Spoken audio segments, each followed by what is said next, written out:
For 5 years, she lived drugged and poisoned by the man who hated her, unable to remember who she truly was. Until one day, she found the courage to run, riding for days until her body could no longer endure it. On the other side of the kingdom, the Alpha King, blind for 5 years due to an inexplicable curse, trained relentlessly so no one would ever see his weakness. But in one miscalculated move, he fell to the ground, and it was in that exact moment that destiny struck hard. She appeared out of nowhere, fainted, and tumbled off her horse right on top of him. And the second their bodies touched, the impossible happened. He saw a flash of light for the first time since losing his sight. The pain always came with the full moon. Rosalie woke with her hands pressed to her chest, trying to contain the feeling that something inside her wanted to tear through her skin from within. Cold sweat slid down her temples as she bit her lower lip until she tasted iron. She couldn't scream. Victor didn't tolerate weakness. She slowly sat up on the narrow bed, the rough sheets clinging to her body, and looked through the cracked window of the cabin. The moon hung in the sky like a silver eye, watching, judging. Always the moon. Always that inexplicable agony that left her trembling and breathless, as if her own body were a prison she could never escape. "Get up." Victor's voice cut through the silence like a blade. He stood leaning against the door frame, arms crossed, his face marked by scars he never explained. "It's time." Rosalie didn't need to ask what for. Every day, the same routine. He brought the bitter liquid in a tin mug, watched her drink every drop, and left without another word. She used to ask what it was, why she had to drink it, why it burned all the way from her throat to her stomach. But questions only ever brought silence or worse, that cold stare that made her feel even smaller than she already did. "It's to keep you alive," he had said once, years ago, when she was 17 and naive enough to believe there might be some hidden kindness in him. Stop complaining and drink. Now, at 22, Rosalie no longer asked anything. She just obeyed.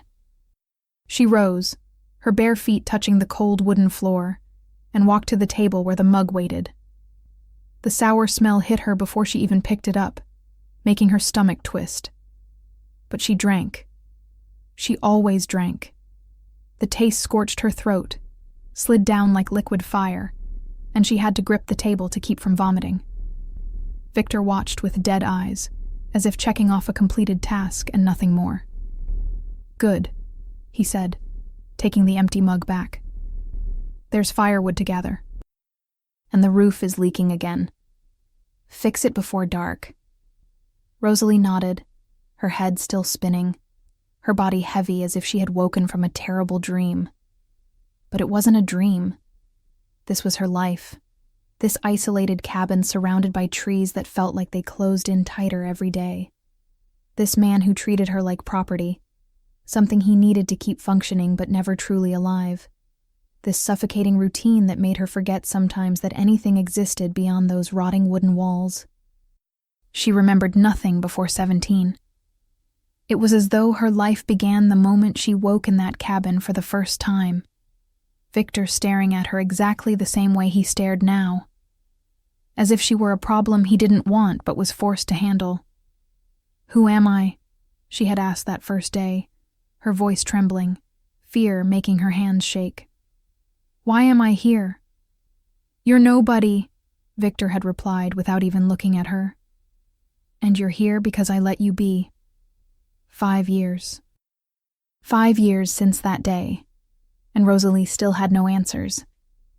Only doubts growing like weeds inside her chest, choking out any hope that somewhere, somehow, there might be more than this. More than surviving in silence, swallowing questions that would never be answered. She put on her worn dress, tied her black hair into a messy braid, and stepped out into the cutting cold of morning. The forest was too quiet. It always was, as if even the birds were afraid to make noise near that cabin. Rosalie grabbed the axe leaning against the house and walked to the woodpile. Each strike against the logs reverberated through her bones, but she kept going. because stopping meant thinking. And thinking meant remembering the pain from the night before, the feeling that something inside her was dying slowly, day after day. The day passed in its numbing routine: firewood, water from the well, patching the roof with the same old boards that never held for long, preparing the meager food Victor brought. And through it all, that persistent sensation that she was forgetting something important, something vital. At night, when Victor returned, he carried the smell of alcohol with him. Rosalie was sitting near the weak fireplace, mending her dress when he stumbled in. He dropped a sack on the floor with a heavy thud. "Food," he muttered, his voice thick. "Make it last." She nodded without looking up, but something about him was different tonight. Tense. And frightened. Victor poured himself more to drink, his movements clumsy. Then he began talking to himself, low, as if he'd forgotten she was there. "Can't go on like this. It's not safe." Rosalie lifted her gaze, watching him. 5 years keeping that damn girl alive. When will they notice? Her heart raced. "Victor," she said, her voice firmer than she felt. "Who are you talking about?" He froze, the bottle halfway to his mouth. Then he turned to her slowly, his red-rimmed eyes struggling to focus. "You don't ask questions. I have a right to know." The words escaped before she could stop them, laced with a courage she didn't know she had. "Why do you keep me here? Who am I? Why?" His hand struck her face, hard enough to whip her head to the side. Rosalie gasped, the taste of blood flooding her mouth, tears springing instantly to her eyes. "You don't have any rights." Victor loomed over her now, a finger pointed in her face, eyes wild with rage and alcohol. "You're alive because I let you be. You eat because I allow it. Understand?" Rosalie pressed her hand to her burning cheek, tears running freely now. But for the first time, the emotion inside her wasn't only pain. It was anger, deep, visceral anger, burning hotter than any blow. "I can't take this anymore," she whispered, her voice shaking but resolute. "Whatever you're hiding from me, I will find out. And when I do..." Victor lunged, grabbing her by the throat and slamming her against the wall. Rosalie fought, her nails digging into his arms, but he was stronger. He always had been. "You won't find out anything," he growled, his face so close she could see the pulsing veins on his forehead. "Because you're not leaving. Ever." He shoved her away, and Rosalie collapsed on the floor, coughing, clutching her throat. Victor staggered backward a few steps, rubbing his face. "I need air," he muttered to himself. Then he looked at her, exhausted. "Tomorrow you'll drink your medicine and you'll be quiet, like always." He walked out, leaving the door ajar. Rosalie stayed there, kneeling, her heart pounding violently. She could hear him outside, stumbling, talking to himself again. "The Queen will kill me if I fail. Shouldn't have agreed to this. 5 years is too long. If she remembers who she is." "Queen," he said, "Queen. And if she remembers who she is." A chill seeped through Rosalie's veins. She had been someone, before all this, before Victor, before the cabin, before the forgetting. And someone, a queen, wanted her to stay forgotten. Minutes passed. Victor's muttering faded into heavy snores. He had passed out. Rosalie slowly stood, her legs trembling. She approached the door and peeked outside. Victor lay sprawled beside the dead fire, an empty bottle rolled near his hand. Completely unconscious. The door was open. It was now or never. She ran back inside, grabbed the thickest cloak she owned, and wrapped a few pieces of hard bread in a cloth. Her hands shook so much she almost dropped everything. Victor's horse was tied near the cabin. An old, ill-tempered animal, but it was her only chance. Rosalie untied him with trembling fingers, whispering silent apologies as she climbed onto his back. She didn't know where to go. She had no map, no plan, nothing except the instinct screaming in her mind. Run. So she ran. The horse pushed through the forest in a rough gallop, branches scratching her face and arms, the cold cutting through her thin dress. Rosalie held on tightly, tears burning her eyes. From fear or relief, she couldn't tell. She rode for hours, maybe days. Time lost meaning, measured only by hooves striking the ground and the ache in her muscles. She stopped only when absolutely necessary, drinking from icy streams, eating berries she prayed weren't poisonous. The moon followed her as if guiding her somewhere. On the third day, the horse stumbled. Rosalie didn't see the twisted root crossing the path.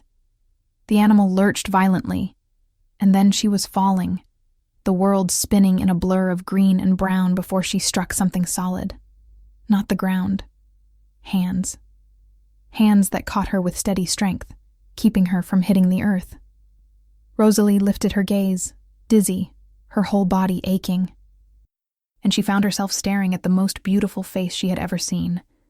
No, not just beautiful. Unsettling in its perfection. A sharp jaw, defined lips, dark hair falling in unruly waves past broad shoulders. But it was his eyes that stole her breath. Gray, empty, fixed on a point beyond her. He was blind. And yet the way he held her, as if he knew exactly where every inch of her body was, as if he could see her more clearly than anyone with sight, sent her heartbeat into chaos for reasons she didn't understand. "Who are you?" His voice was deep, rough, and carried a command that made even the wind hesitate. Rosalie tried to speak, but her throat was too dry. She tried to pull away, but his arms didn't give. They weren't aggressive, just steady. As if she were something precious he refused to drop. "She fell out of nowhere, Your Majesty," a male voice said nearby. Rosalie turned her head and saw a tall man in polished armor, watching the scene with a mix of surprise and caution. She came out of the forest riding like she was fleeing hell itself. "Your Majesty." The title echoed in Rosalie's mind like a distant bell. "She's injured," the king said. Not a question. His fingers brushed her cheek lightly, touching the exact spot where Victor had struck her. She shivered, not from pain, but from something entirely different. Something that set her whole body alight in a way she had never felt before. "We'll take her to the palace." "Your Majesty, we don't know who she is," the warrior protested. "She could be dangerous." "I said," the king cut in, his voice dropping to a tone that allowed no argument. "We'll take her to the palace." And then it happened. The king drew in a deep breath, as if testing the air. His entire body went rigid. His arms tightened around Rosalie, not painfully, but with need, as if letting her go would physically hurt him. Rosalie stared, confused, as his expression changed. His lips parted slightly, his breathing grew heavier. And then he did something completely unexpected. He pressed his face into her neck. Rosalie froze, every muscle locking. She should push him away. Scream. Do anything besides stand there, paralyzed, as he inhaled her scent like it was the most important thing in the world. "Who are you?" he murmured against her skin, his voice so low she barely heard it. Before Rosalie could make sense of anything, darkness pulled her under, and she collapsed in his arms, unconscious. Rosalie woke without knowing where she was. The ceiling above her was far too high. The bed was far too soft. The silence was far too clean. No Victor snoring, no creak of rotten wood, no moldy smell clinging to her throat. She sat up abruptly, heart racing, and then the pain came. Not the familiar ache the moon brought, but something different. Muscles she hadn't even known she had hurt. Scratches burned. Her face throbbed where Victor had hit her days ago. Days. How many days? The memory returned in violent flashes. The escape, the endless forest, the horse stumbling, the fall, and then hands. Those steady hands that kept her from shattering against the ground. And that face, those gray eyes that saw nothing, and yet somehow had seen everything in her. The door opened. Rosalie shrank back on instinct, clutching the sheets to her body as a useless shield. But it was only a woman. Older, kind-faced, carrying a tray that smelled like real food. "Ah, thank the gods you're awake." The woman smiled, setting the tray on a nearby table. I was starting to worry. 3 days is a long time. 3 days. Rosalie tried to get up, but the world spun. "Slowly, dear." The woman helped her sit, propping pillows behind her back. "You rode yourself nearly to death according to the trackers. You need to recover." "Where am I?" Rosalie's voice came out hoarse, scraping in her throat. "In the central palace of Thornhaven, seat of Sovereign King Aspen, ruler of all the wolf realms." The woman picked up a mug from the tray and offered it. "Broth. It will help." Rosalie didn't take it. She didn't trust it. Wolf realms, Rosalie thought, not understanding what that was supposed to mean. Why did they bring me here? Because the king ordered it. The woman set the mug within her reach. "My name is Martha. I look after the rooms in this wing. And you are?" Rosalie didn't answer. Martha didn't seem offended. She just nodded, as if she understood. "When you're ready, the king would like to see you. But there's no rush. Eat. Rest. You're safe here." Safe. The word sounded so strange that Rosalie almost laughed. When Beatrice left, Rosalie just stared at the tray. Fresh bread. Fruits she had never seen before. Meat that smelled of spices. Her stomach growled, betraying her. She picked up the bread and sniffed it. Nothing odd. She bit into it. Flavor exploded on her tongue. Butter, salt, something sweet. She ate like a starving animal, not caring about crumbs or dignity. In another part of the palace, Aspen stood in his private chambers, hands braced on the cold stone of the window, face turned toward a sun he hadn't seen in 5 years. The blindness had come without warning. One night, he slept as always. The next morning, the world was nothing but darkness. He had consulted every elder, every healer, every wise person he could find. Most had no answers. But one, the oldest, the wisest, had said something Aspen never forgot. "This is not an illness, Your Majesty. It is a curse. Someone ripped something from you. And until you discover what it was, you will remain in the dark." 5 years. 5 years of training his body to compensate, sharpening senses other wolves didn't even know they had, becoming even more feared precisely because no one understood how a blind king could be so lethal. But there was one thing no training could cure: the emptiness. Aspen felt as though a part of him had been torn out that night, as if there were a hole in his chest that nothing, no victory, no conquest, no woman, could fill. Until 3 days ago. He could still smell her. Sweet, with a wild edge, like flowers growing out of scorched earth. And when he held her, gods, when he held her, his wolf had roared in a way that defied explanation. Mine. The word had come from somewhere deep, primal. A recognition that made no logical sense. But she was human, frightened, hurt. And Aspen didn't understand what that meant.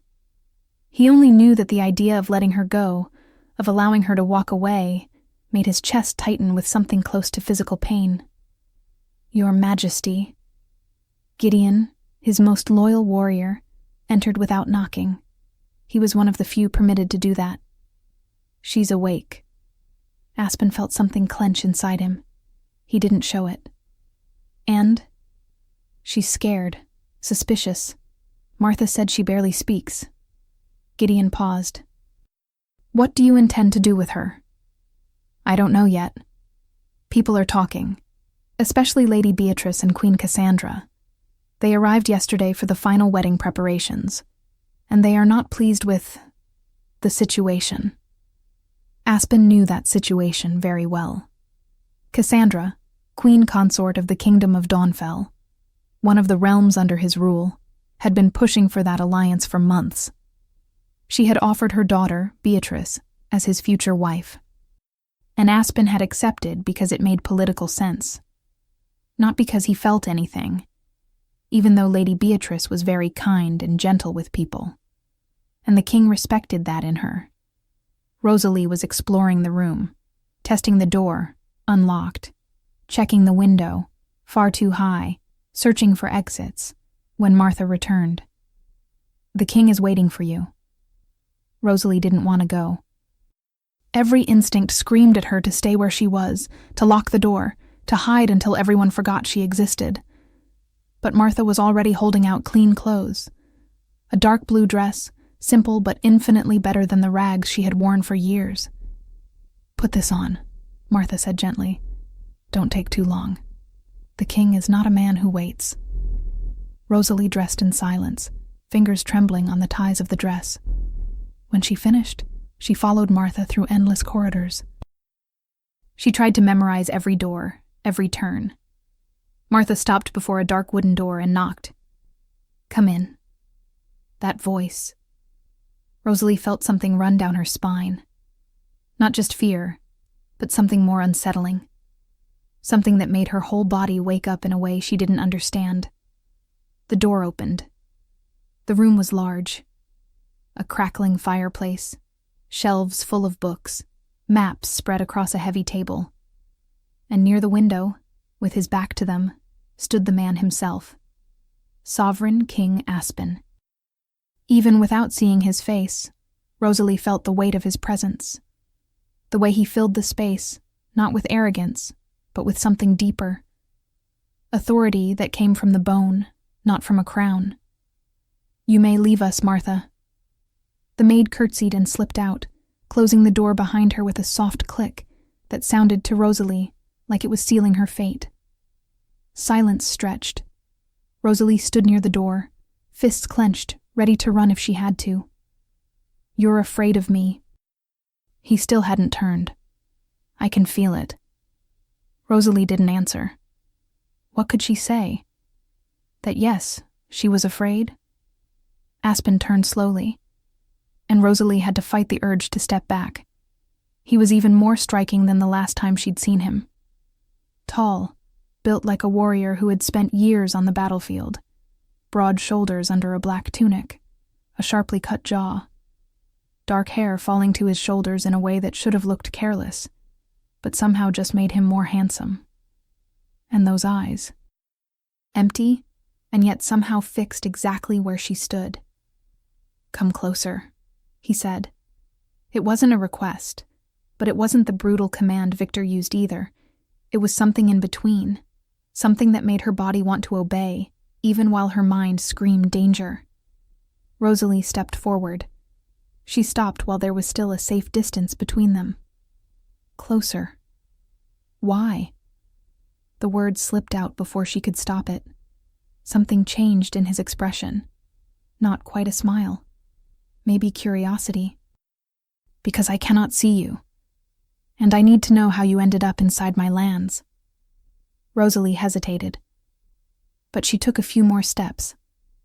Now she was close enough to feel the heat coming off him, to catch that scent of leather and something woody that made her head spin. Aspen raised his hand slowly. Rosalie tensed, bracing for a hit.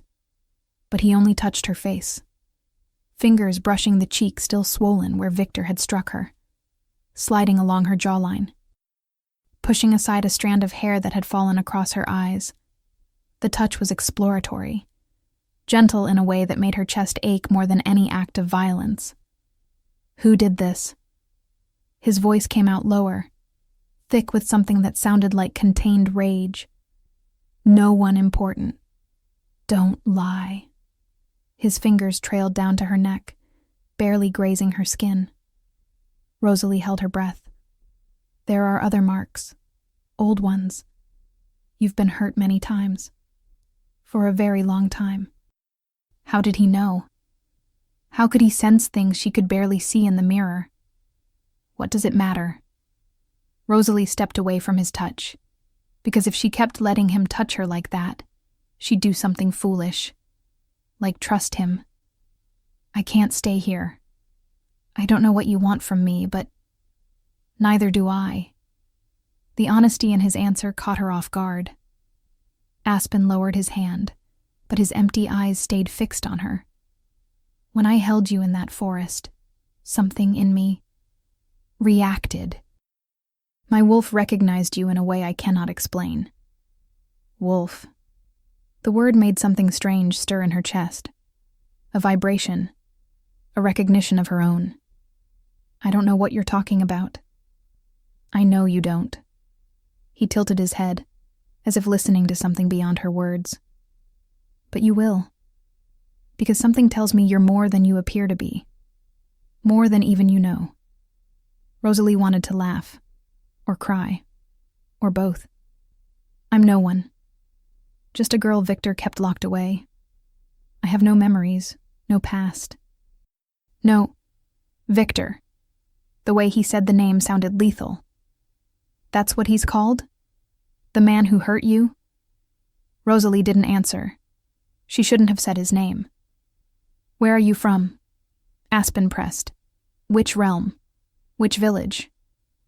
I don't know. I don't remember anything before I was 17.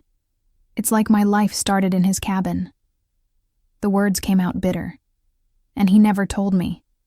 Never said where I came from. He just gave me that liquid every day and... She stopped. Too late. Liquid? Aspen's eyes narrowed. What kind of liquid? Bitter. It burned going down. He said it was to keep me alive. Rosalie wrapped her arms around herself, suddenly cold. But I always felt sick afterward, weak, like something inside me was being smothered. The silence that followed was heavy. Rosalie couldn't understand how she had managed to trust him enough to share her life so quickly. Aspen turned sharply, striding to the table where the maps lay scattered. His hands pressed into the wood hard enough to make his knuckles pale. How long ago did you run? His voice was almost too controlled. 3 days, maybe 4, I lost track. And this liquid, have you drunk it since then? No. Rosalie frowned. Why does that matter? Aspen didn't answer right away. When he finally spoke again, there was something different in his tone. Something that sounded like hope. Because it might explain many things. Before Rosalie could ask what he meant, the door opened. A man walked in, the same warrior from the forest. Tall, a scar cutting across his face, armor gleaming. His gaze swept over Rosalie with caution, before returning to the king. Your Majesty, Lady Beatrice and Queen Cassandra are waiting for you in the hall. The final preparations need to be discussed. Aspen's shoulders tightened. Tell them I'll be there soon, Gideon. They insisted it be now. Gideon hesitated. And they mentioned they would like to meet. The guest you brought from the forest. The air grew heavier. Then let them meet her. Aspen turned to Rosalie, and there was something protective in the way he positioned himself. But make it clear, Gideon. She is my guest, under my protection. Any disrespect to her will be treated as disrespect to me. Gideon nodded and left. Rosalie looked at Aspen, confused. Why are you doing this? Aspen was silent for a long moment. When he spoke, his voice was more controlled, more distant. Because my instinct tells me you're in danger, and I don't ignore my instincts. It wasn't the answer she had expected. It was practical, almost cold. Instinct, Rosalie repeated, not sure whether she felt relieved or disappointed. You appeared in my forest running from something, hurt, frightened. Aspen folded his arms, his posture turning even more rigid. And there's something about you that doesn't add up. That liquid they gave you, your erased memories, all of it points to something bigger. So that was it. Curiosity. Maybe even political strategy. Nothing personal. Why did that bother her? I can't stay here, Rosalie said, more to herself than to him.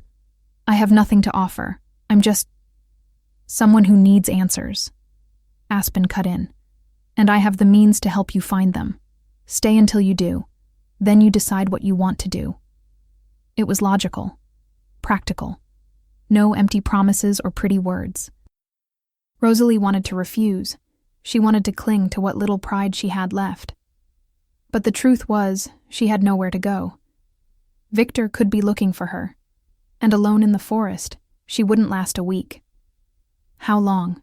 She asked. As long as you need. 1 week, Rosalie corrected, firm. After that, I'm leaving.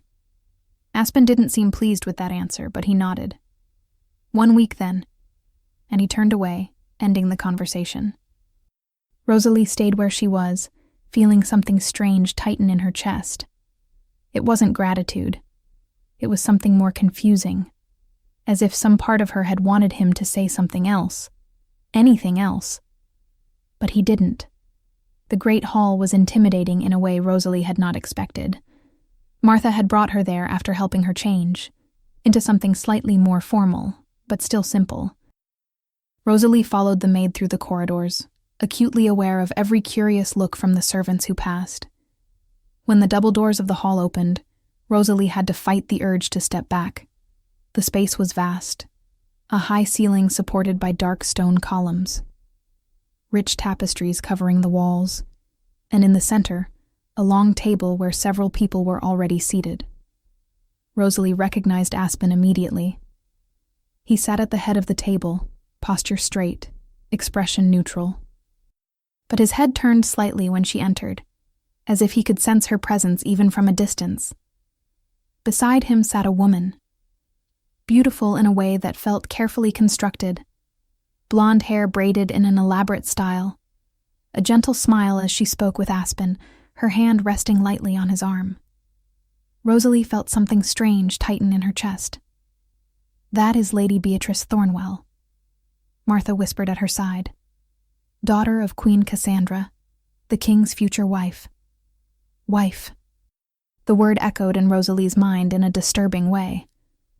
Of course he had a fiancé. Martha guided her to a seat halfway down the table. Not close to the head, but not relegated to the far end either. A neutral place. Safe. Rosalie sat, keeping her hands in her lap, trying to make herself invisible. But then another woman entered. Older than Beatrice, but still beautiful. Dark hair pinned into an intricate bun, crimson dress, a delicate crown on her head, and eyes that swept the hall with the confidence of someone used to being obeyed. Queen Cassandra. She walked gracefully to her chair beside Beatrice, offering polite smiles to those present. But when her eyes passed over Rosalie, the world stopped.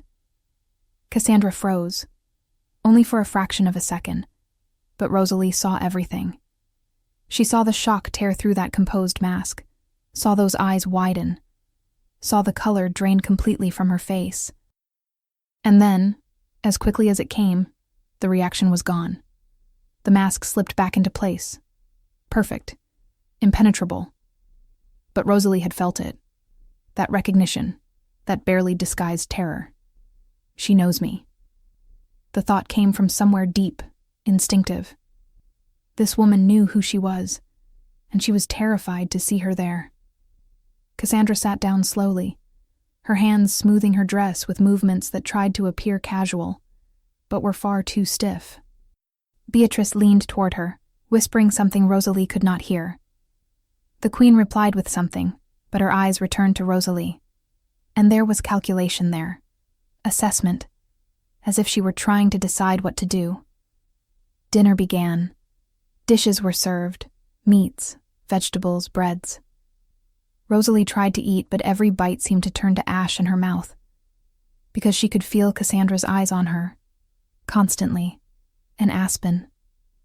Aspen seemed to feel the tension too. His jaw was tight, his fingers drumming lightly on the table. Beatrice spoke animatedly at his side, but he barely seemed to hear her. A servant approached Rosalie, holding a pitcher. "Wine, my lady?" Rosalie was about to refuse when she noticed something odd. The servant had not offered wine to anyone else around her, only to her. And when she looked more closely, she saw how his fingers trembled, how he avoided her gaze, staring at a point somewhere past her shoulder.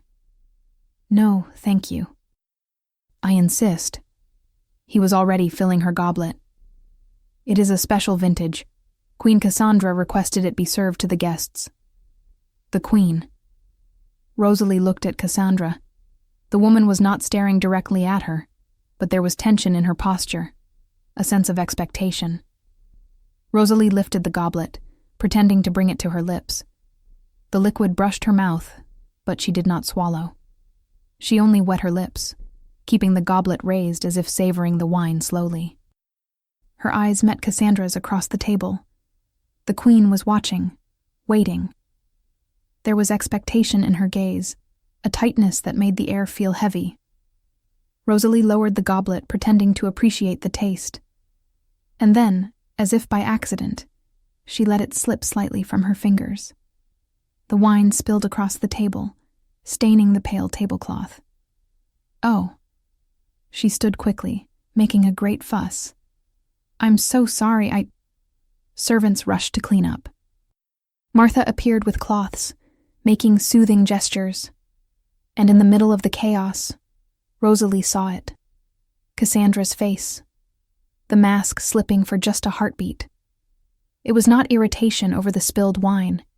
It was frustration, and Rosalie knew there had been something in that wine. Rosalie could not sleep. Lying in the bed that was far too soft, staring at the ceiling that was far too ornate, her mind spun in endless circles. Why did the Queen recognize me? What was in that wine? And then the connection hit her like lightning. Victor. His drunken words, muttered outside the cabin. "The Queen will kill me if..." The Queen. Cassandra. It was the same person. It had to be. Rosalie sat up abruptly, her heart racing. Victor worked for Cassandra. He had kept her locked up, doped with that horrible liquid on her orders. Rosalie could not shake that thought from her mind. But why? Who was she? That a queen would care? That she would arrange to keep her imprisoned for 5 years? That she would try to poison her the moment she saw her in the palace?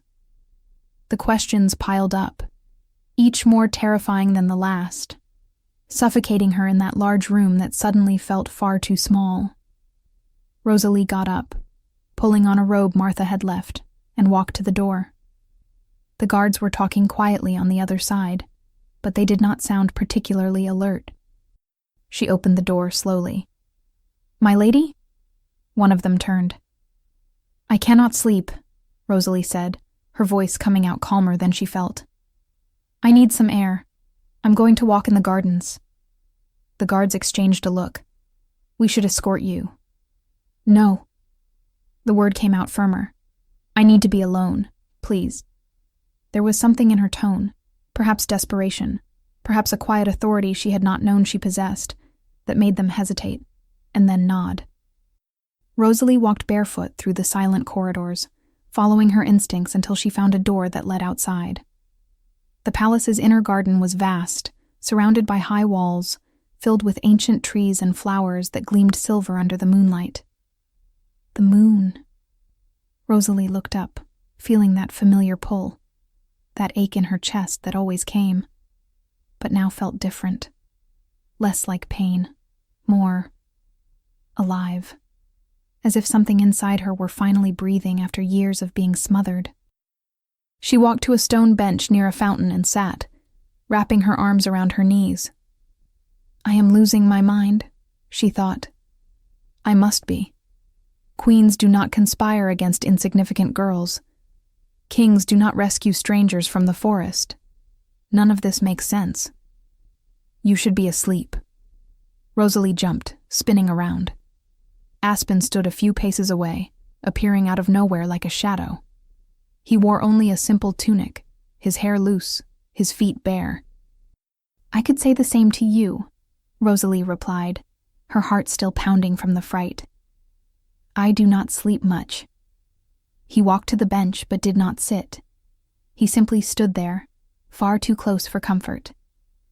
"The darkness does not change whether my eyes are open or closed." There was something painful in those words, something that made Rosalie's chest tighten. "I did not mean, do not apologize." Aspen tilted his head, as if listening to something beyond her voice. "You are frightened. I can feel it." "I am not," Rosalie lied. "Your heart is beating too fast. Your breathing is uneven." He took a step closer. "And you smell of fear." How did he do that? How did he know so much just by sensing? Aspen stayed silent for a moment, then asked, "Tonight at dinner, you were frightened. Of what?" Rosalie hesitated. She could not simply say, "I think the Queen tried to poison me." He would think she was insane, paranoid. Or worse, that she was trying to stir trouble between him and his future mother-in-law. "Nothing specific," she said at last. "Just too many people. Too many eyes. I spent 5 years seeing only one person. This is a lot." It was not a complete lie, but it was not the whole truth either. Aspen did not sound convinced. "You spilled the wine." Rosalie felt her blood run cold. He had noticed. Of course he had. It was an accident. Was it? He took another step, now close enough that she could feel his warmth. "Because it seemed very deliberate." Rosalie swallowed hard. "Why does it matter?" "Because you are not good at lying." Aspen tilted his head. "Your heart speeds up when you lie. Your breathing changes. And right now you are terrified that I will find out what you are hiding. Damn it. How could he read her so easily? I am not hiding anything. Rosalie." The way he said her name, low, almost intimate, made something in her chest twist. "If something frightened you at that dinner, I need to know. You are under my protection, and I cannot protect you if I do not know from what." Rosalie wanted to tell him. She wanted to say everything. About the servant, about the wine, about the way Cassandra had watched her. But what if he did not believe her? What if he thought she was trying to sabotage his marriage? "It is just hard to trust," she said finally, her voice coming out weaker. "I spent years learning that trusting people only leads to pain." Aspen was quiet for a long moment. Then, surprisingly, he stepped back. He put a bit of distance between them. "I understand," he said, his voice softer now. "But when you are ready to trust, I will be here." They fell silent for a while, simply existing in the same space. Rosalie watched the moon. They stayed in silence for some time, just sharing the same air. Rosalie watched the moon. Aspen watched. What? She did not know. Perhaps he was only listening, sensing. "May I ask you a question?" Rosalie said at last. "You may." She hesitated, then settled on the question that had truly haunted her since she first saw him. "How did you go blind?" Aspen did not seem surprised by the question. He only tilted his head slightly, as if deciding how much to reveal. "It happened 5 years ago," he said, his voice too neutral. "One night I went to sleep seeing. The next morning, the world was darkness." Rosalie's chest tightened. "No warning? No pain?" "Nothing. Just emptiness." He paused. "I consulted every healer, every wise man. Most had no answers, but one elder said it was not an illness." "Then what?" "A curse." The word came out heavy. "He said someone took something from me, and that until I discovered what it was, I would remain in the dark." Rosalie turned that over in her mind. A curse. Someone had done this to him, on purpose. And you accepted it? Aspen let out a sound that almost resembled a laugh, but without any humor. I had no choice. I cannot undo what I do not understand. He turned his face toward her. But I learned to live with it, to become stronger because of it, to make sure no one sees weakness where there is only limitation. There was pride in those words, but also pain, an old, deep pain that he hid well. You do not seem weak, Rosalie said softly. You seem terrifying, actually. This time he really smiled. A small smile, but genuine. Terrifying. You move as if you can see, as if you know exactly where everything is. It is unsettling. Unsettling, he repeated, as if tasting the word. No one has ever called me that before. What do they call you then? Fearsome, relentless. Some say monstrous. He shrugged. But never unsettling.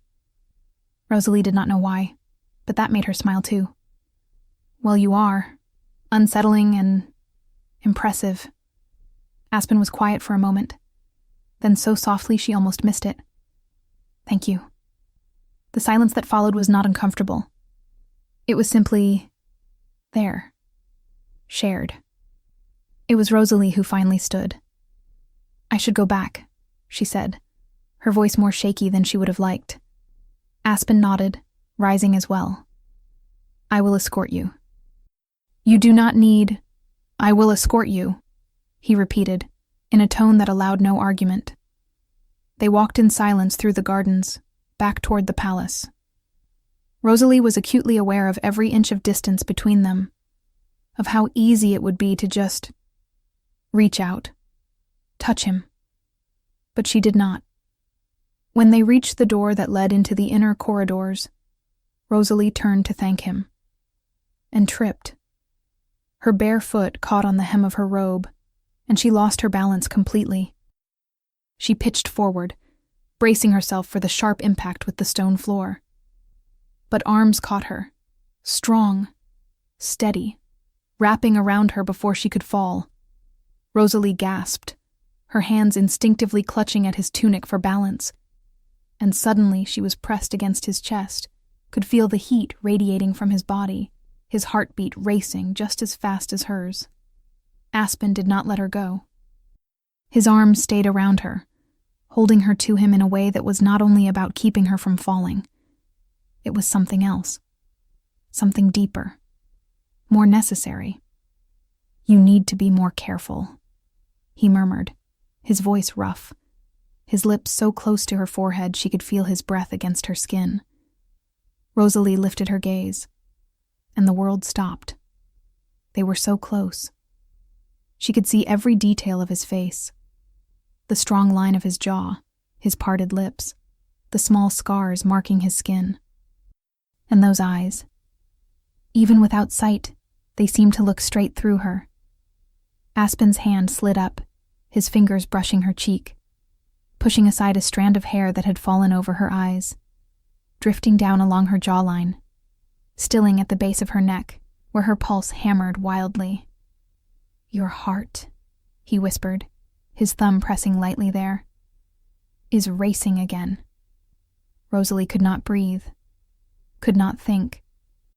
All that existed was his warmth, his scent, the impossible nearness that made every cell in her body scream for something she did not understand but desperately wanted. Aspen leaned in, just a fraction, then another. And Rosalie knew with absolute certainty, that if she did not step away now, something would change irreversibly.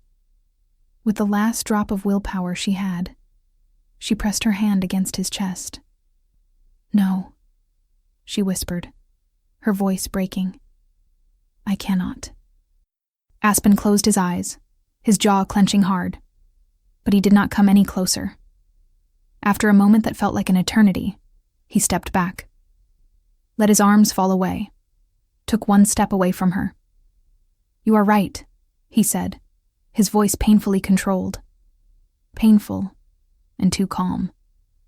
Rosalie felt her knees go weak, her whole body trembling with something she could not name. But she forced herself to step back. Then another step. "Good night, Your Majesty," she managed. And then she ran. She ran through the corridors, past the startled guards, and locked herself in her room. Only when the door was closed and bolted did she allow herself to collapse. She pressed her back to the wood and slid down until she was sitting on the floor, her heart still hammering, her body still burning everywhere he had touched. What was happening to her? Why did her body react like that? Why did his mere nearness make everything inside her want to surrender? Rosalie wrapped her arms around her knees, looking out at the moon shining in the sky.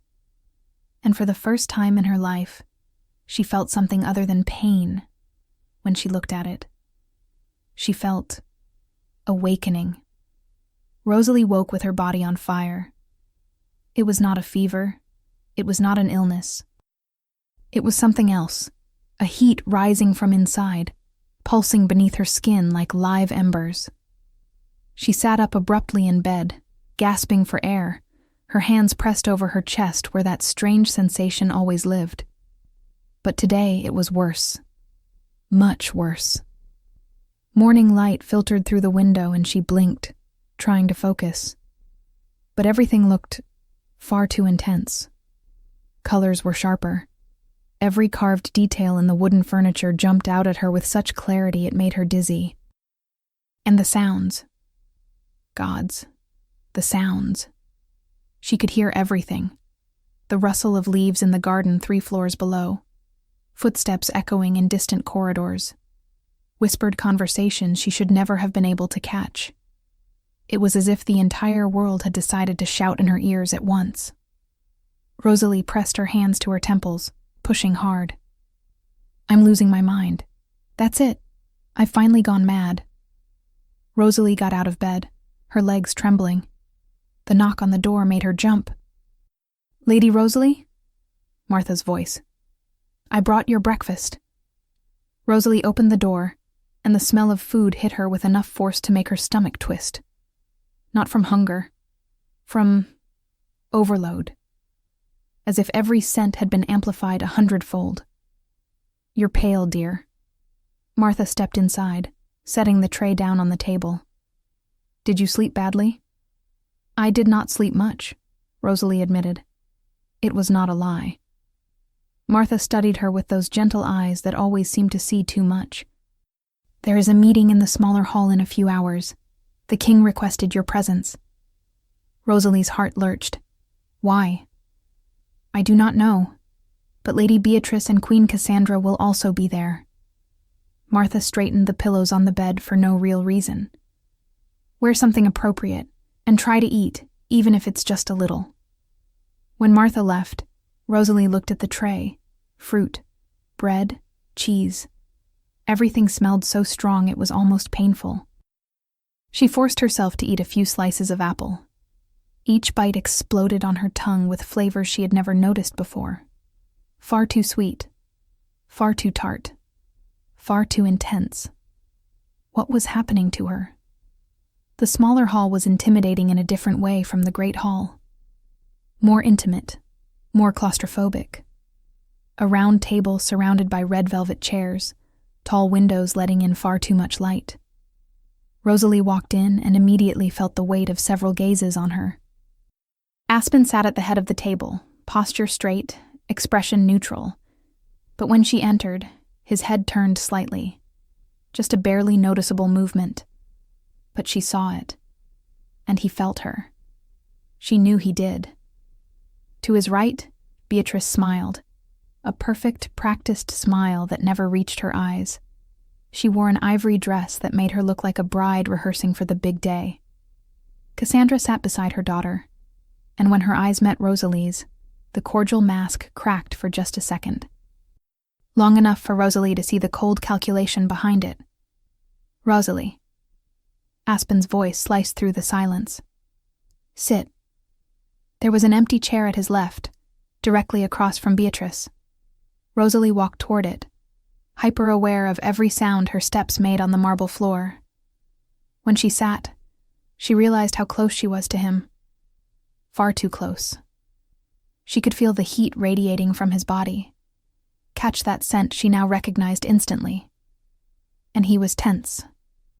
She could see it in the way his fingers gripped the arm of his chair, in the rigid line of his shoulders. "Thank you for coming," Beatrice said, her voice sweet as poisoned honey. "We wanted to get to know you better. After all, you are the king's special guest." The emphasis on guest did not go unnoticed. "Lady Beatrice is right," Cassandra added, smiling in a way that was nowhere near genuine. "It is so rare for the king to bring strangers into the palace. You must be very special." Rosalie did not answer. She simply kept her hands in her lap, trying to appear smaller than she was. "So, Rosalie," Beatrice went on, leaning forward slightly. "Tell us about yourself, your family, where you come from." It was a trap, far too obvious. "There is not much to tell," Rosalie said, keeping her voice steady. "I do not remember my family. I do not know where I came from." "How convenient." Beatrice exchanged a look with her mother. "Lost memories. Mysterious past. Sounds like something out of a bard's tale, don't you think?" "Beatrice." Aspen's voice was quiet, but laced with warning. "Forgive me, my king." Beatrice laid her hand over his on the table, a possessive gesture disguised as affection. "I am only curious about our guest." Rosalie watched that hand on his, and felt something hot and violent erupt in her chest. Something that wanted to rip those fingers away. That wanted to... She blinked, stunned by her own reaction. "What is happening to me?" "Rosalie will stay with us for as long as she needs," Aspen said, pulling his hand out from under Beatrice's with a movement that was casual but deliberate. The silence that followed was thick with tension. "Of course," Cassandra said at last, her voice far too controlled. "Hospitality is a royal virtue, after all." She stood, smoothing her skirts. "If you will excuse us, Your Majesty, my daughter and I have preparations to oversee." Aspen nodded, and the two women left. But before crossing the doorway, Beatrice looked back, and the smile she gave Rosalie was pure venom. Rosalie did not wait to be dismissed. She stood as soon as Cassandra and Beatrice were gone, ready to flee that suffocating room. "Rosalie." Aspen's voice stopped her. She froze, but did not turn. "Look at me." She turned slowly.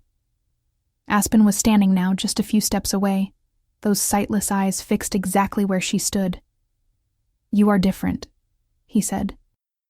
It was not a question. It was a statement. "I do not know what you are talking about. Your heart is beating faster, and you smell..." He paused, drawing in a deep breath. "Different. Stronger." Rosalie felt her blood run cold. "I am only tired," she lied. Aspen took a step toward her. Then another. Now he was far too close, invading her space, making that heat in her chest flare even more. "Do not lie to me," he said quietly. "Not when I can feel every change in you." "Then what do you want me to say?" The words came out sharper than she intended. "That I do not know what is happening to me? That I am hearing things I should not be able to hear? Feeling things that make no sense? That my body is changing in ways that terrify me?" She was breathless now, her fear and frustration spilling over. Aspen did not back away. He simply raised his hand and touched her face gently. "Then let me help," he said. "Let me understand what is happening to you." Rosalie wanted that. Oh, how she wanted that.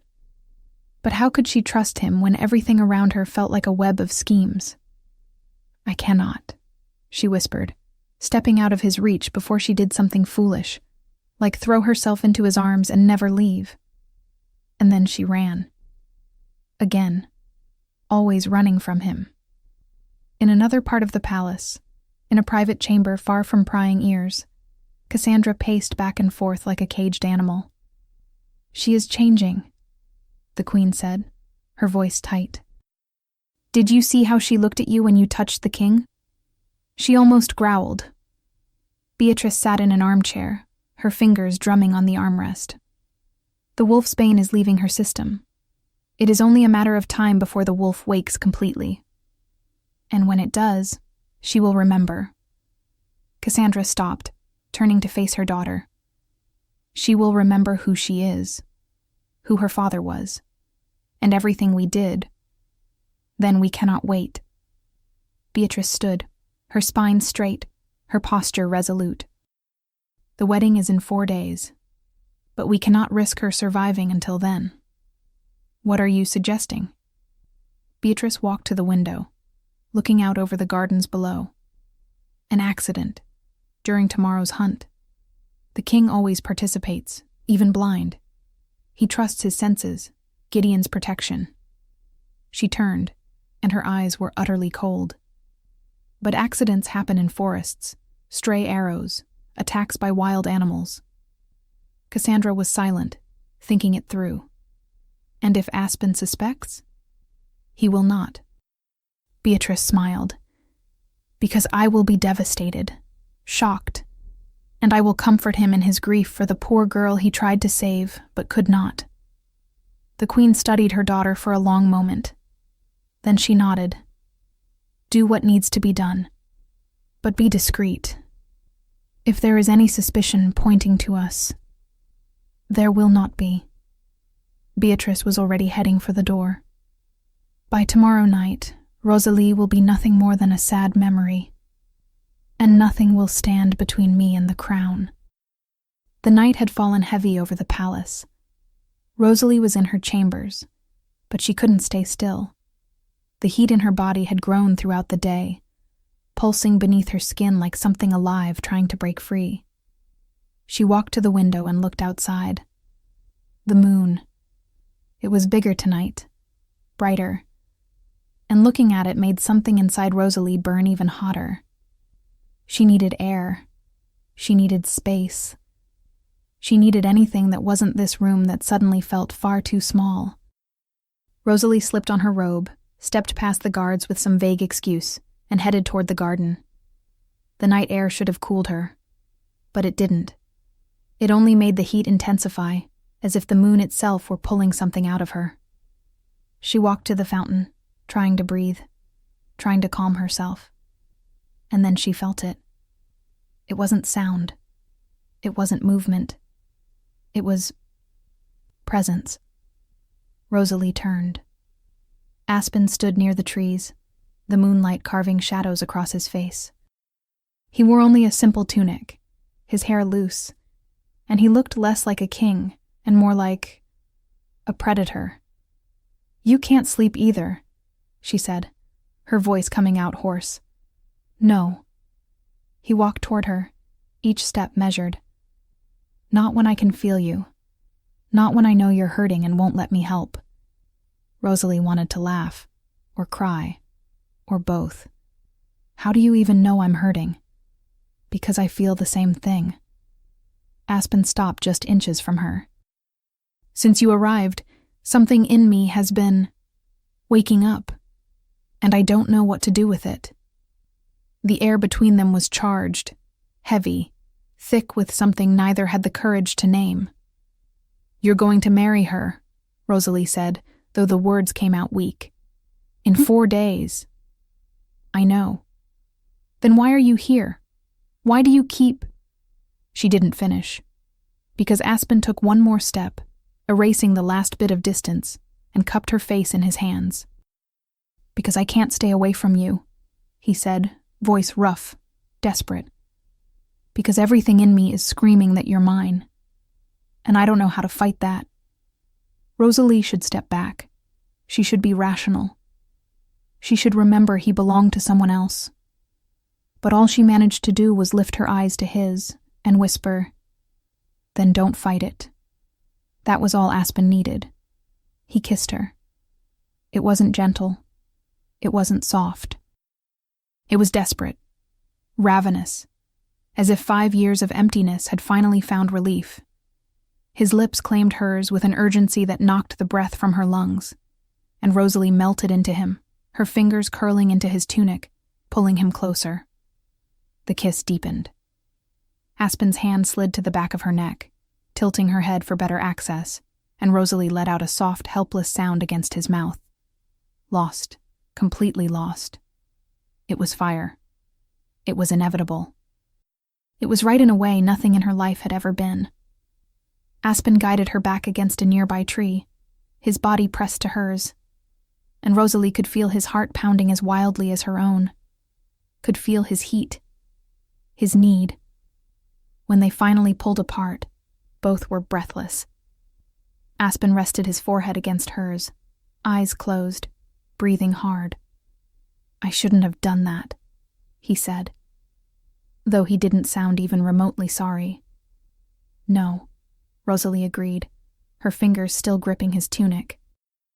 "You shouldn't. But I'm going to do it again." He opened his eyes, sightless, yet full of emotion. And again, until you tell me to stop." Rosalie should tell him, right now, before it was too late. But instead, she pulled him into another kiss. And this time, when the moon shone down on them, Rosalie felt something inside her respond.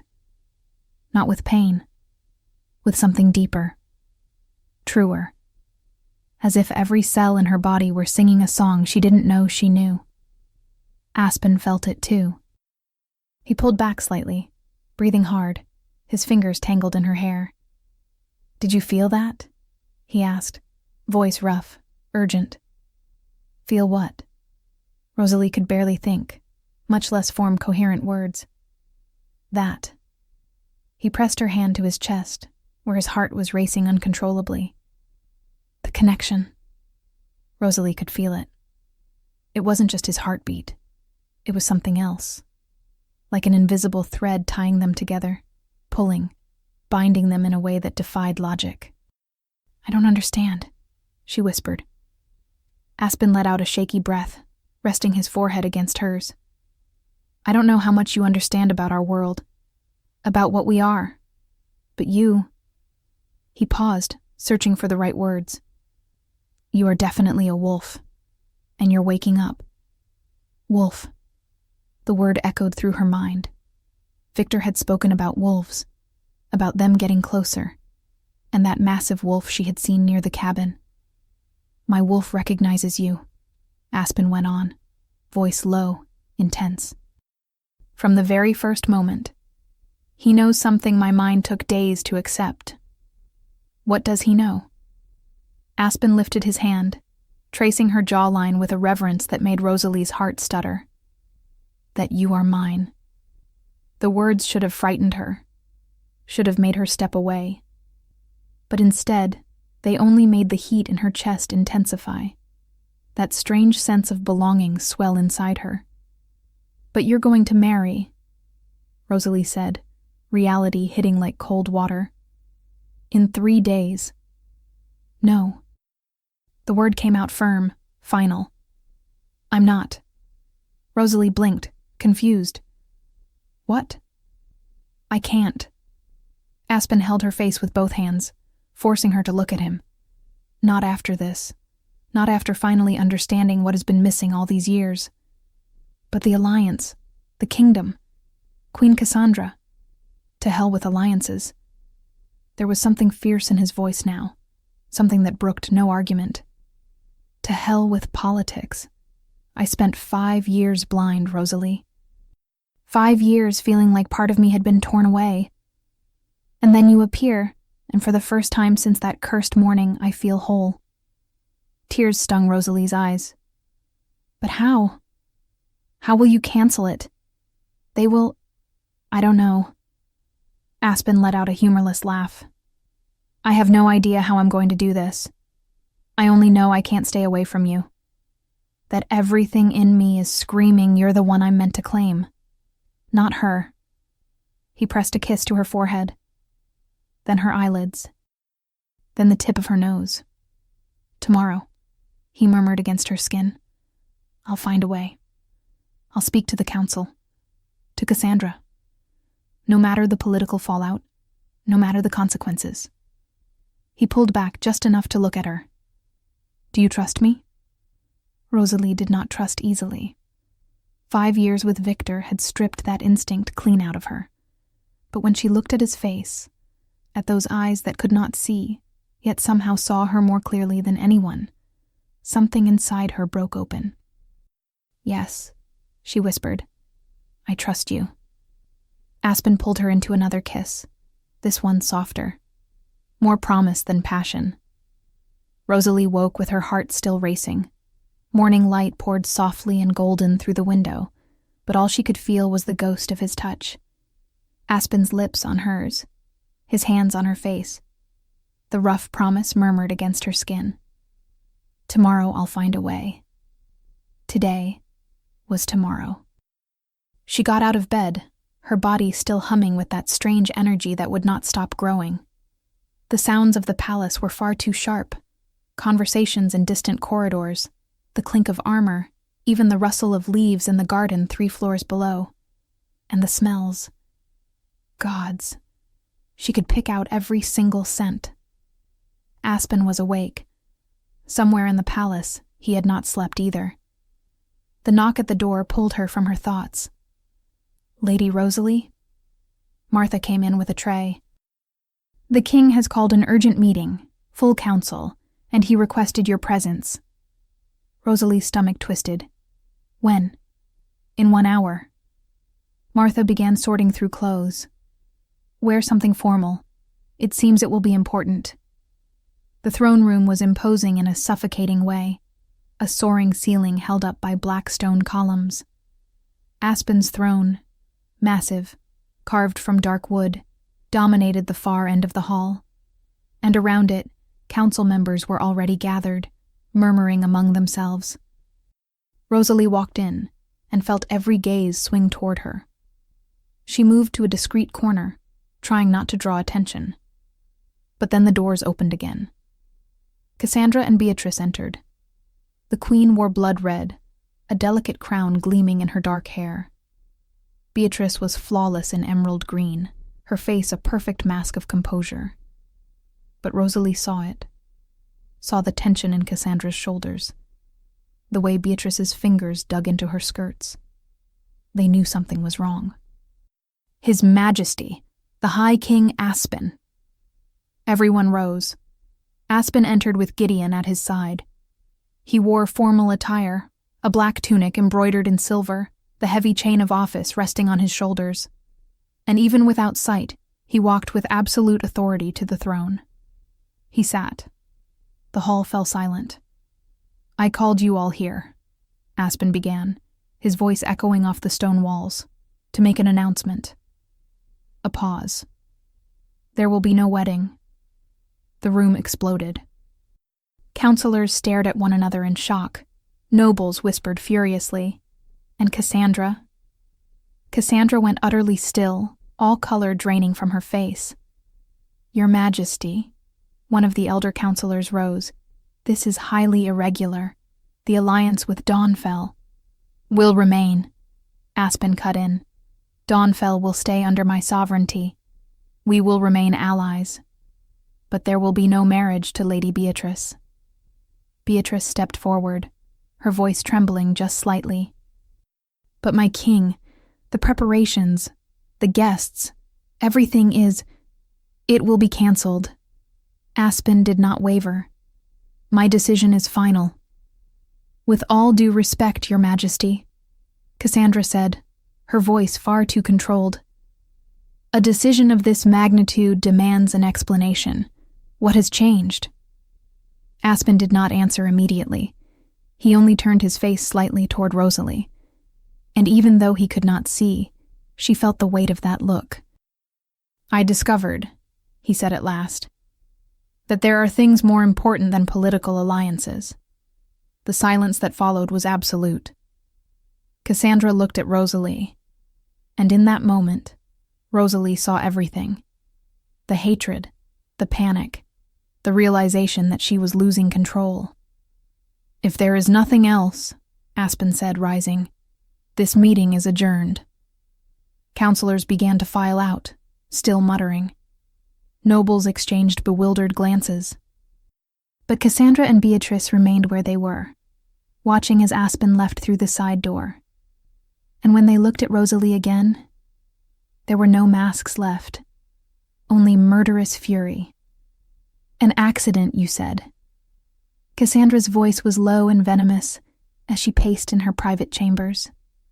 During the hunt, stray arrows, simple, clean. Beatrice stood by the window, fists clenched. There would be no hunt if there were no wedding, Mother. Exactly. Cassandra stopped, turning to her daughter. There was something wild in her eyes now. Something desperate. So we cannot wait. We are out of time. What are you suggesting? That we do it today, tonight. Cassandra walked to a hidden drawer and pulled out a small vial. I have loyal guards, men who owe their lives to me, not to the king. Beatrice swallowed hard. You want them to. Intruders, Cassandra said coolly. Thieves broke into the palace. She was in the wrong place at the wrong time. A tragedy. Regrettable. She slipped the vial back into its hiding place. And tomorrow, when Aspen is shattered, you will be there to comfort him. And if he finds out? Cassandra looked at her daughter with a chill that could freeze anyone's blood. He will not. And if he does, it will already be too late. The girl will be dead. And the dead do not talk. Beatrice hesitated for only a heartbeat. Then she nodded. When? Tonight, as soon as she falls asleep. Cassandra smiled, but there was no humor in it. Only ruthless resolve. And tomorrow, finally, everything will be back where it belongs. Rosalie could barely eat at dinner. Sitting alone in her chambers, she stared at the tray Martha had brought. Everything smelled far too good, far too intense. Her stomach twisted at every scent. And there was something else. A feeling of danger. As if every instinct in her body were screaming that something was wrong. She walked to the window and looked down at the garden. The moon was rising, larger than the night before, brighter. And just by looking at it, Rosalie felt that familiar warmth in her chest. But tonight it was not painful. It was almost comforting. A soft knock at the door. Come in, Rosalie said. Martha stepped in, carrying a pitcher of fresh water. I came to see if you needed anything before bed. I am fine, thank you. Martha hesitated, then moved closer. May I say something, dear? Rosalie nodded. Be careful. There are tensions in the palace today, since the king's announcement. Martha lowered her voice. And tensions make desperate people do foolish things. It was a warning. Veiled, but unmistakable. Thank you, Martha. The older woman nodded and left, closing the door behind her. Rosalie stayed there for a long moment, her heart pounding. Martha knew something, or at least suspected. She looked at the bed. She should sleep, but every part of her screamed to stay alert, so she did not lie down. She simply sat in the chair by the window, watching the moon climb higher in the sky. The palace was quiet. Only the occasional whisper of wind slipping through empty corridors. Rosalie was almost drifting off in the chair when she heard it. Footsteps, soft, deliberate. Several of them. Her whole body snapped to attention. She stood slowly, eyes fixed on the door. The handle turned. Slowly. The door opened. 6 men walked in. Guards, judging by their armor. But their faces were covered, and their swords were already drawn. The leader stepped forward, cold eyes locked on her. Orders from the queen, he said, his voice flat. You were not supposed to stay. Rosalie took a step back. Aspen will know. He will... There will be nothing left to tell him. The guard cut in, moving toward her. The others followed, closing in. Rosalie looked around, desperate. The window was too high. The door was blocked. There was no way out. The first guard lunged, but something inside Rosalie reacted before she could think. She moved, fast, faster than she had any right to, slipping past the blade. Her hand seized his wrist, and she felt a strength she had never known. She twisted. The guard screamed, his sword clattering to the floor.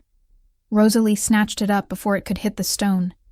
The others hesitated, stunned, but only for a second. Then they all attacked at once. Rosalie fought, blocked, struck back. The sword in her hands felt like an extension of her body, every motion instinctive, as if she had always known how to wield it. She took one down, then another.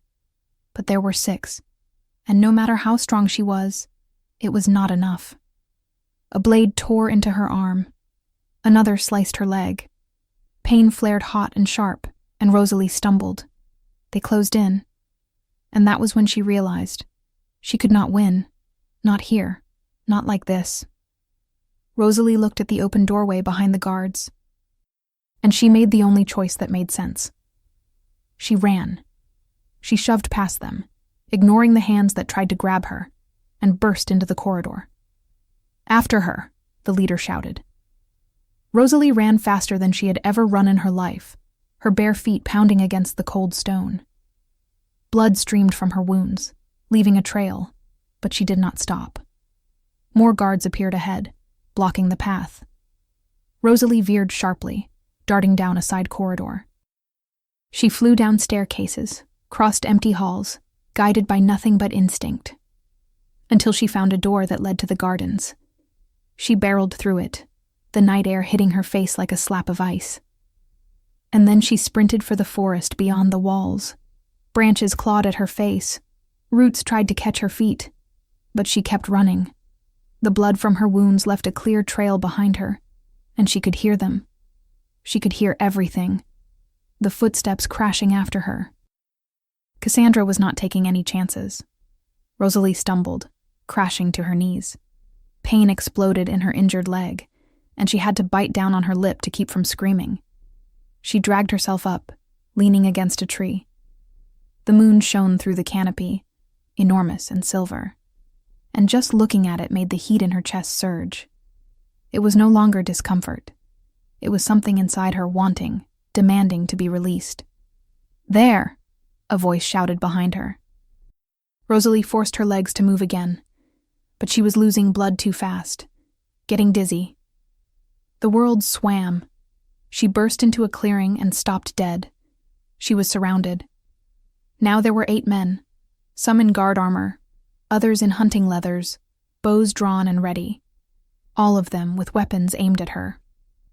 The leader, a big man with a scar slashing across his face, stepped forward.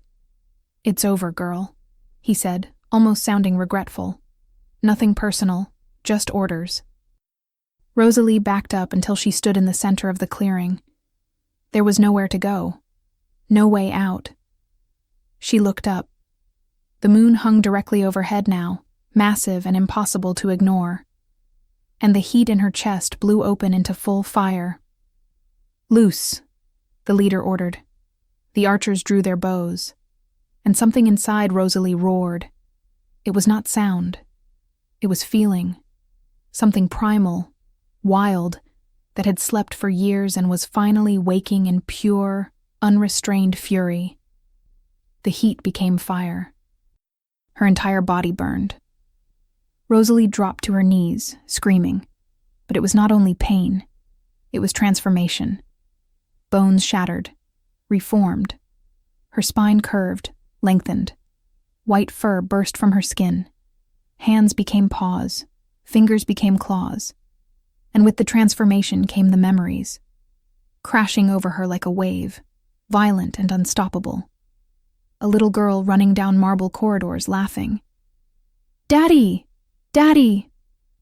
A tall, strong man with a golden crown catching her and spinning her around.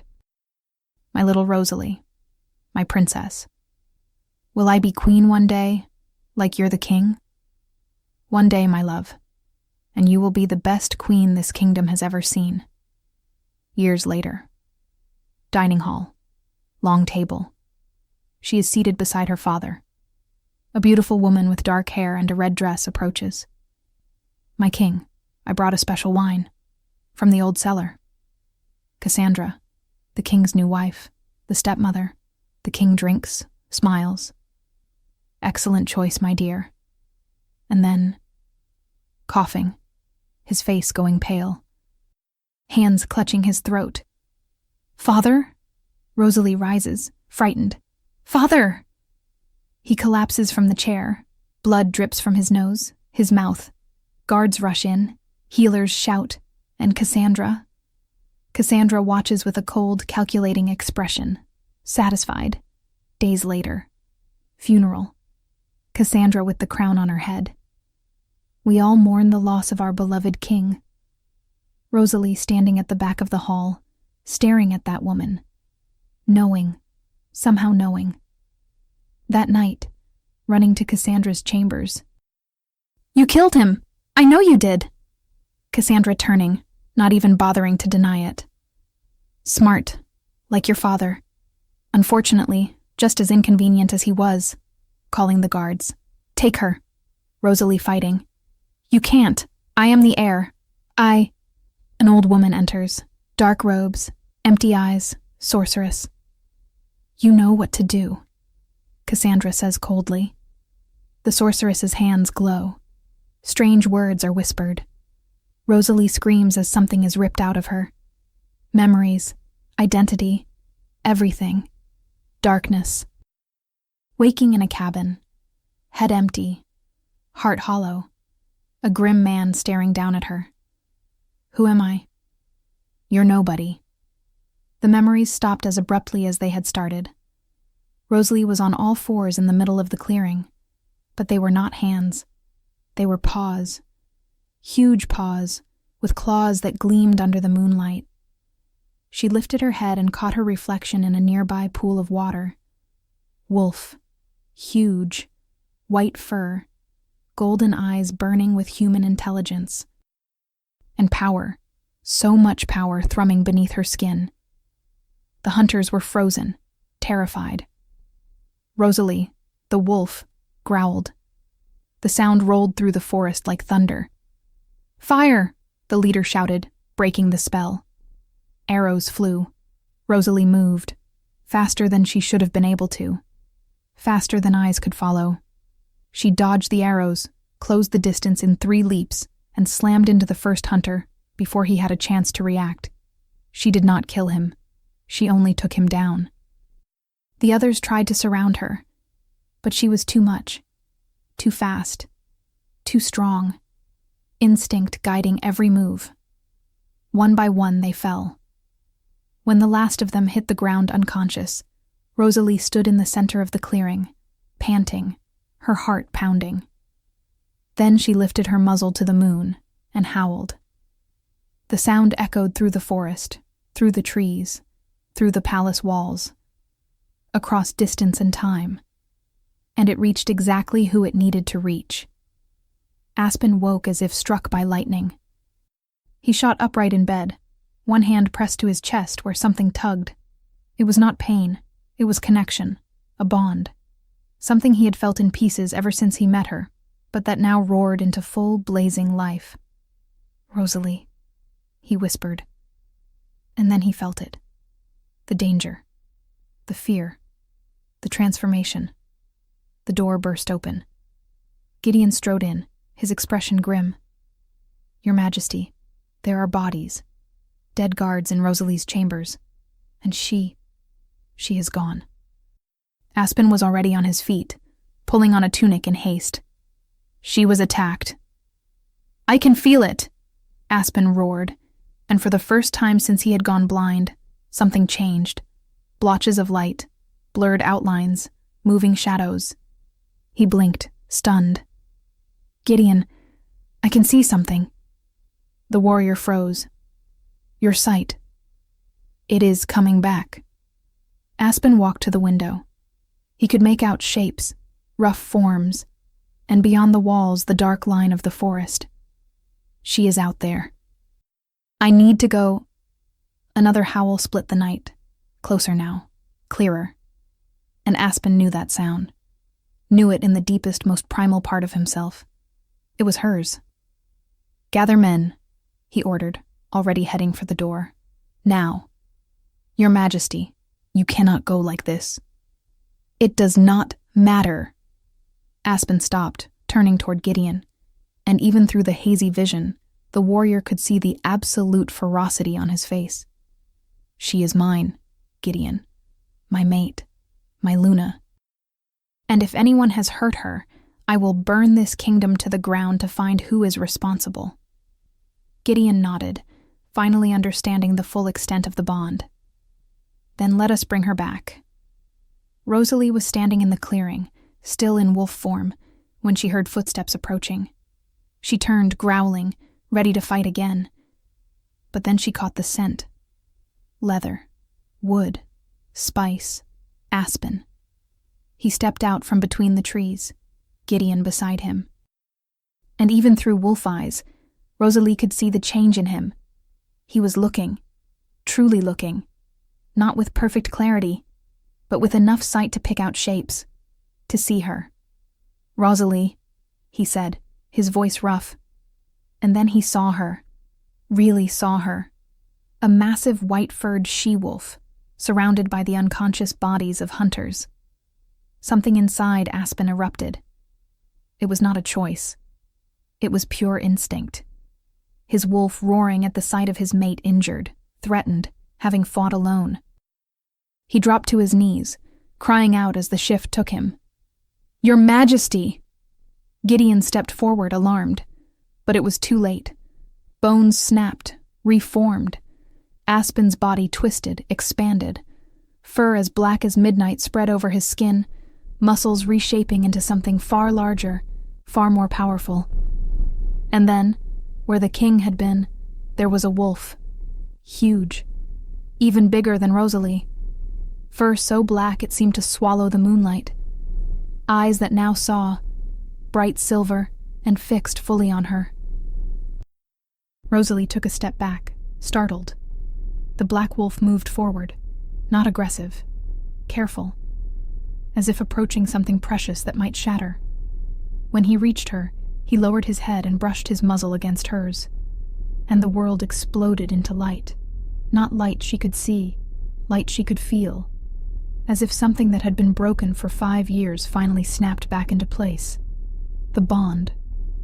Rosalie felt everything from him, the rage at the threat to her, the crushing relief of finding her alive, the love, God's, so much love it made her chest ache, and he felt everything from her, the fear, the pain, the memories finally returning, the absolute certainty that he was hers just as much as she was his.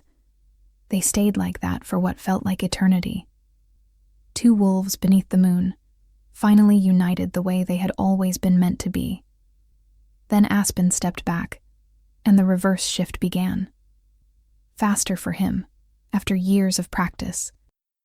In mere seconds he was kneeling on the ground, human again, breathing hard, and his vision was clear, perfectly clear.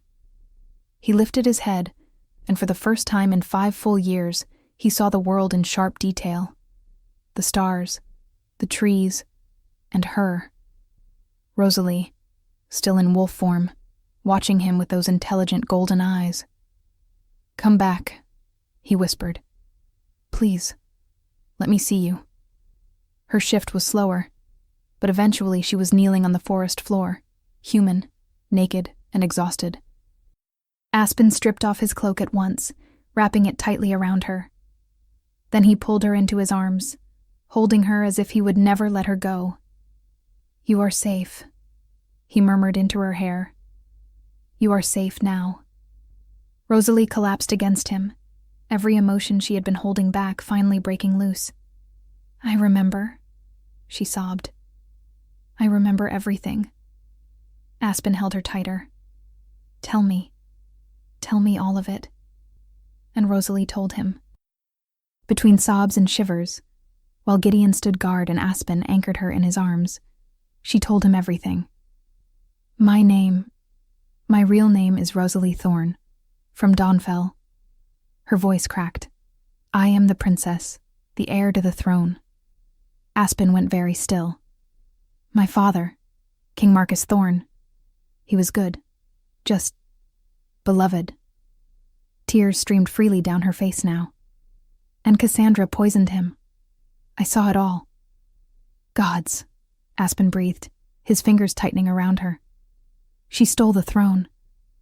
And when I confronted her, she brought in a sorceress, wiped my memories, and handed me over to Victor with orders to keep me drugged and hidden. Rosalie looked up, meeting his gaze, eyes that could finally, truly see her. The liquid he gave me every day, it was wolfsbane, to keep my wolf asleep, so I would never remember who I was. Aspen's face was carved in barely contained fury. How long? 5 years. The answer came out faint. He closed his eyes, his jaw clenching hard enough to hurt. My blindness started 5 years ago, at the exact same time. When he opened his eyes again, there was terrible understanding there. The elder said someone had taken something from me, and now I know what. He framed her face in his hands. You. She tried to take you from me. But why? How would she even know? Because we are soul-bonded, Gideon said behind them, his voice low. When they both turned to look at him, the warrior went on. The old prophecies speak of it, mates born under the same moon, bound before they even exist. When one finds the other, no power in this world can keep them apart.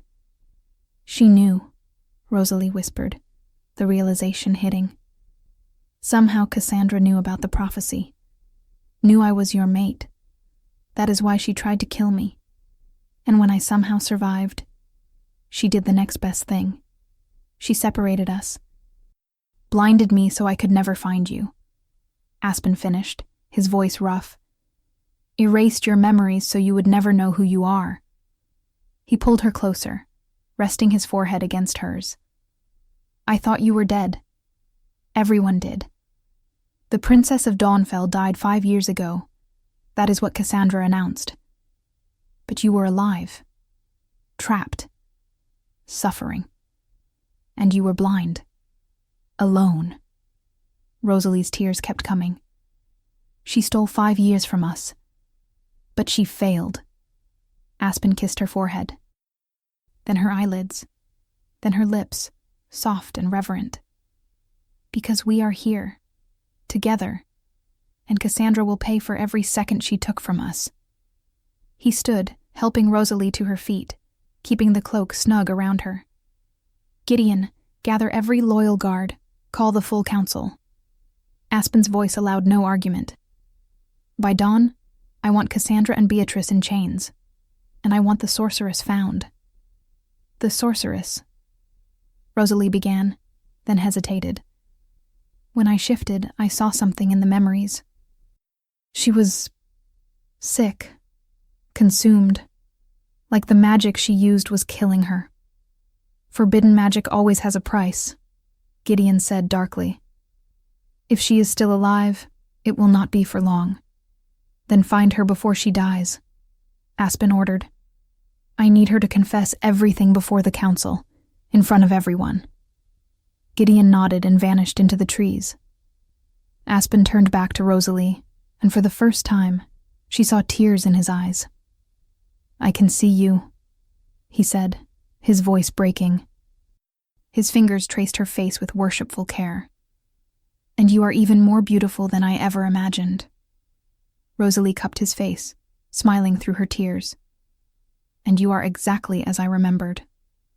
You remembered me? Now I do. She closed her eyes, reaching for the newly returned memories. I was 5 years old. My father took me to a gathering of kings. You were there. All the elders whispered about us, about how we were born under the same moon, about destiny. Aspen went absolutely still. I remember too, a small girl with black hair and eyes that shone like gold.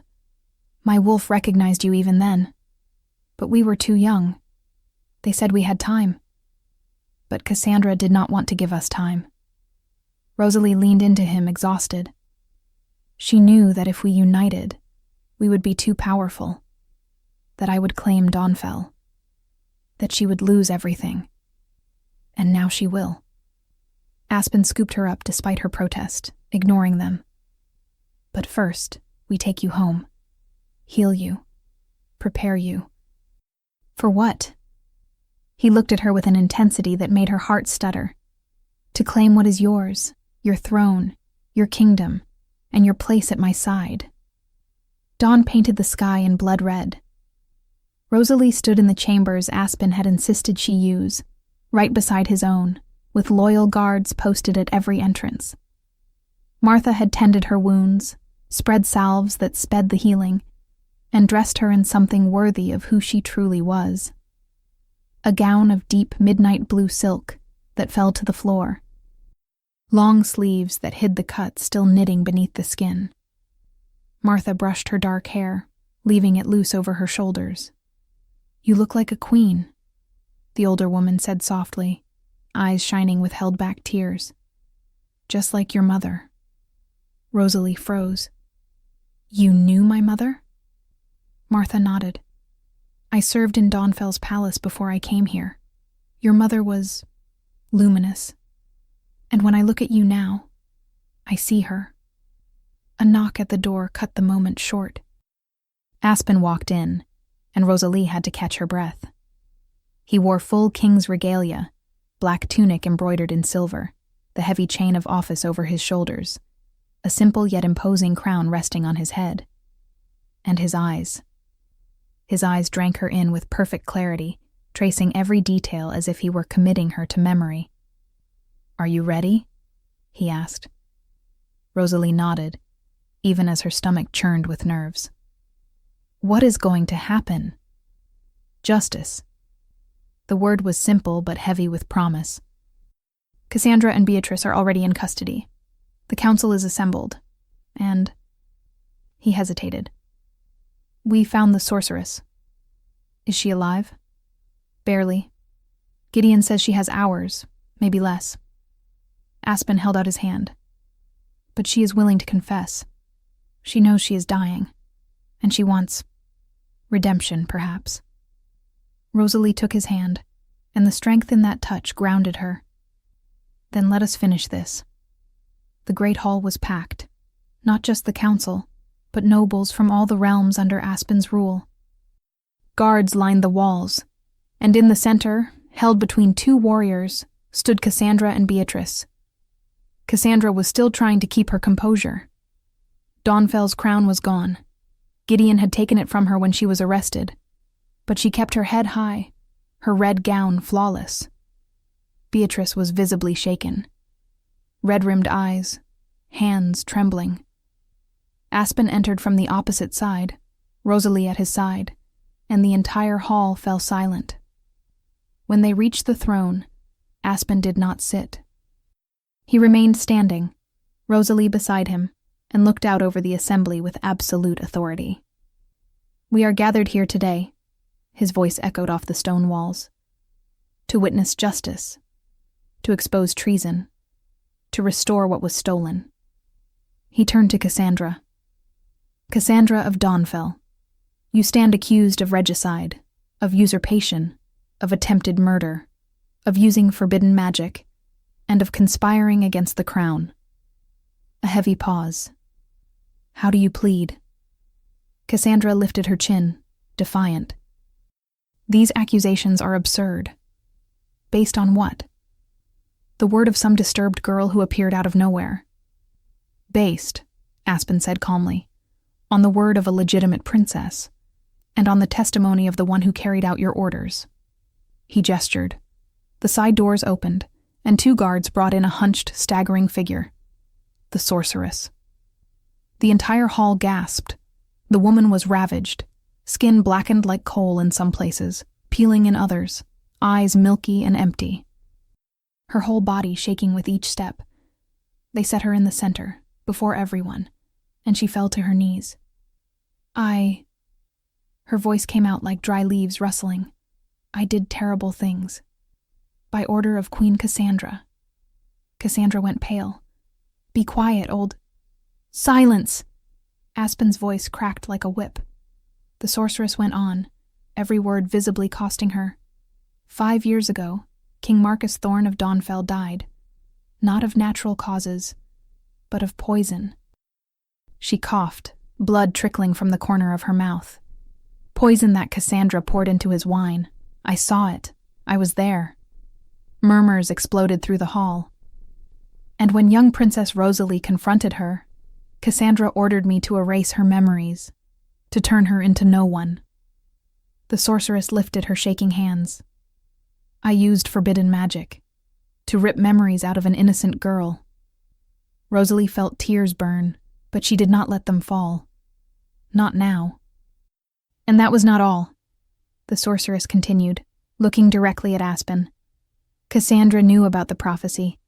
She knew Princess Rosalie and King Sovereign Aspen were soulmates, destined, born under the same red moon. The hall went utterly silent. She ordered me to make sure they never found each other. So I cursed the King Sovereign. Her voice cracked. I took his sight. I tried to blind not only his eyes, but his ability to find his mate through the bond. Aspen did not move. Did not speak. He just watched her with that tightly controlled intensity that was more terrifying than any outburst. But ancient soulmates cannot be kept apart, the sorceress went on. The bond existed long before my magic. All I managed to do was delay it, 'cause pain. And now, she looked at her own hands as they began to crumble. The magic is consuming me, as it always does when used against destiny. That is a lie, Beatrice cried suddenly. My mother never... Your mother, the sorceress cut in, ordered you to seduce the king, to secure a political marriage before his true mate was found. She coughed up more blood. And when Princess Rosalie appeared alive, your mother panicked, ordered corrupt guards to kill the girl. But she failed, as she was always meant to fail. The sorceress began to fall apart, literally, pieces of her body turning to ash.